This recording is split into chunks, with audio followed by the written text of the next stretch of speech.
2026 সালে বিধানসভা নির্বাচনে বীরভূম লোকসভার 7টি বিধানসভার কোন দল এগিয়ে থাকতে পারে? বীরভূম লোকসভার মোট জনসংখ্যা হল মুসলিম 37.06% বসবাস করে, এসসি হিন্দু ভোটার বসবাস করে 29.5%, এসটি হিন্দু ভোটার বসবাস করে 6.9%। চ্যানেলটি সাবস্ক্রাইব এবং লাইক করে রাখবেন।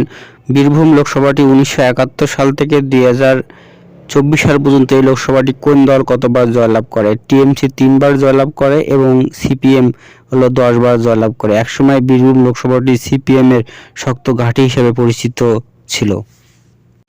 2021 সালে বিধানসভা নির্বাচনে বীরভূমের 7টি বিধানসভার মধ্যে 6টিতে টিএমসি জয়লাভ করে, একটিতে বিজেপি জয়লাভ করে।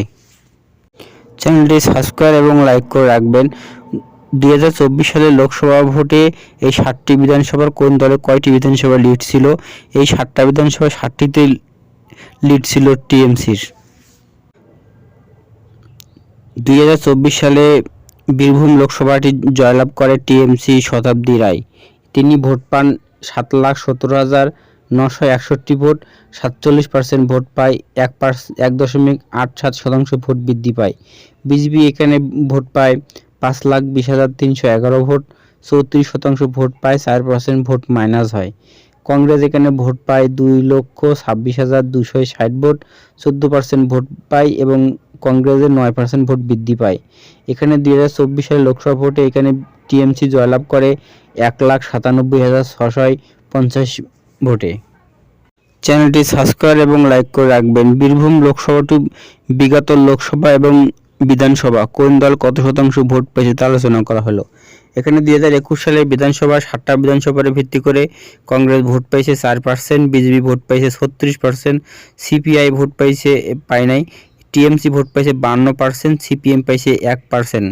এবং 2019 সালে লোকসভা নির্বাচনে এখানে কংগ্রেস ভোট পায় 5%-এর মতো, বিজেপি ভোট পায় 39%, টিএমসি পায় 45%, সিপিএম পায় 6%। 2016 সালে বিধানসভা নির্বাচনে এখানে কংগ্রেস পায় 18% ভোট এবং বিজেপি পায়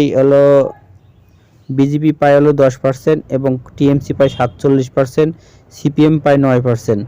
2014 সালের লোকসভা নির্বাচনে এখানে কংগ্রেস পায় 10%-এর মতো ভোট, বিজেপি পায় 18%-এর মতো এবং টিএমসি 36%, সিপিএম পায় 30%।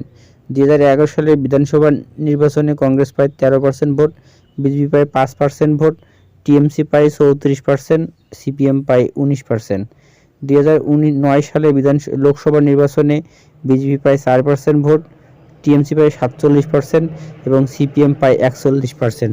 চ্যানেলটি ভালো লাগলে সাবস্ক্রাইব এবং লাইক করে রাখবেন। ধন্যবাদ।